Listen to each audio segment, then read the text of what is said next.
Hello guys, and welcome back to Moji K Repairs, where you learn a lot of tricks about mobile phone repair. Okay, now we have our online training if you are interested, and also physical training, all right, to educate you on how to go about mobile phone repair. All right, now I have two PCBs here. One is working, one is not working. All right, if a customer brings a phone to you and they tell you, my phone falls inside the water, I don't know what to do, and you clean with your PCB cleaner, you service it, and it's still not working. What are the things you need to check? What are the appropriate things you need to check? Mobile phone are in sections. The PCB is made in different sections. Look at this section. This is the power section, this is the network section, CPU and eMMC section, display section, light section, charging section. All these sections are very, very important. Okay, but there are key important things when a phone goes dead. Important things to check. Okay, so I'm going to give you a tip in this video, but if you want to enjoy the full tutorial on how to troubleshoot a dead phone, please join our online training. The numbers is on the screen, or you come for physical training. Any of the two is okay. All right, for those that are distant, that are very distant from us, you can join our online training. But if you are not too far, you can travel here just for 2 weeks to learn about mobile phone troubleshooting and repair, thorough training, and we are going to give you all the information that will make you the best. That is it. All right, this phone is dead, okay, and it is water related issue. But as you can see, I have cleaned this PCB. All right, I have cleaned it and it's very, very clean right now. Very, very clean right now, but the phone is still not powering on. Let me quickly show you on my DC power supply. Okay, let's go quickly.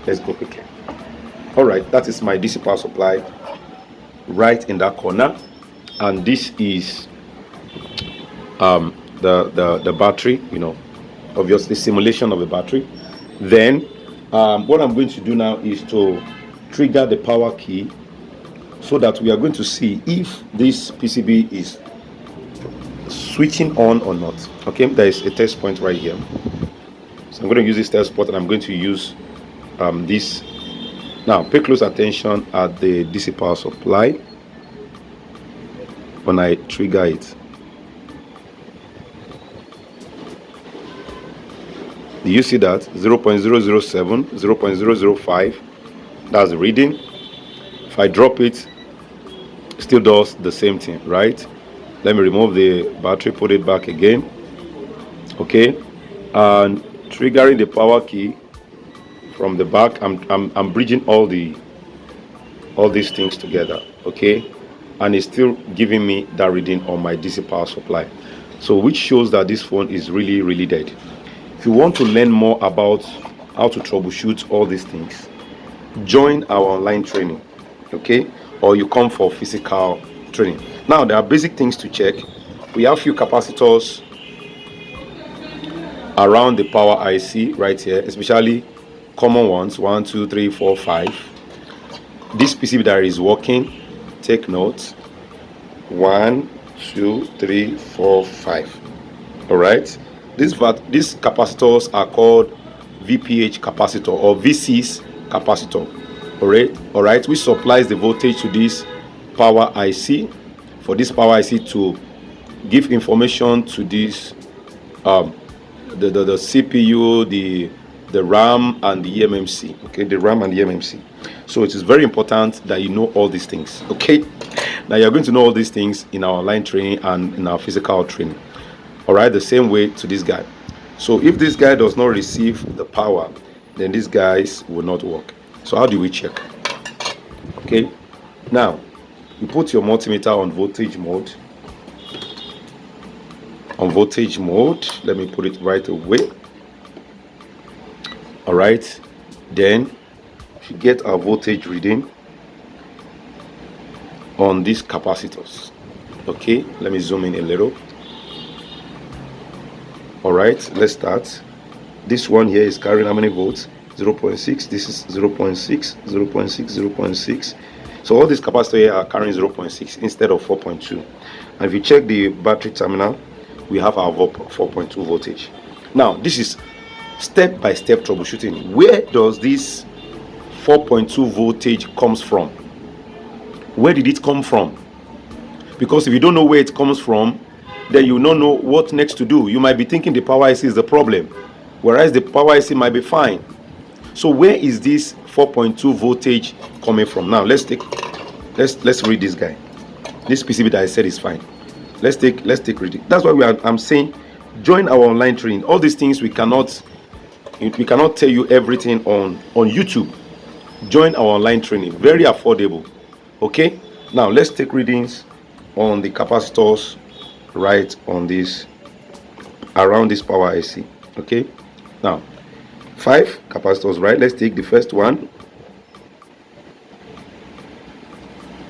That is 4.2. First capacitor, second capacitor, 4.2, third, fourth, 4.2, fifth,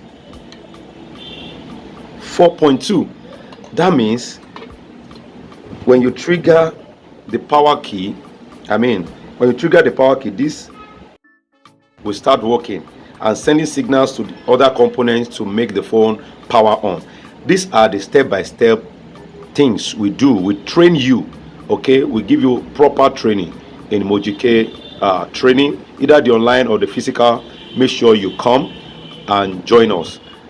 There are more things to this. This is not where it stops.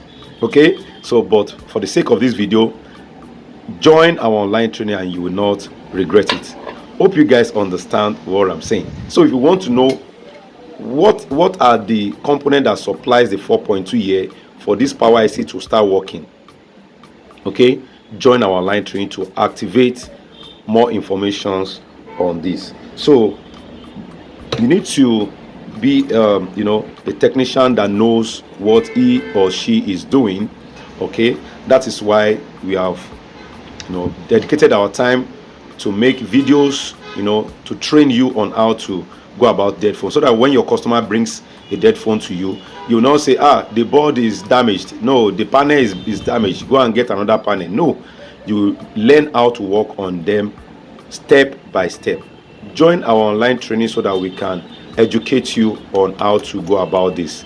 Thank you so much, and I'm going to see you again in another video. Peace.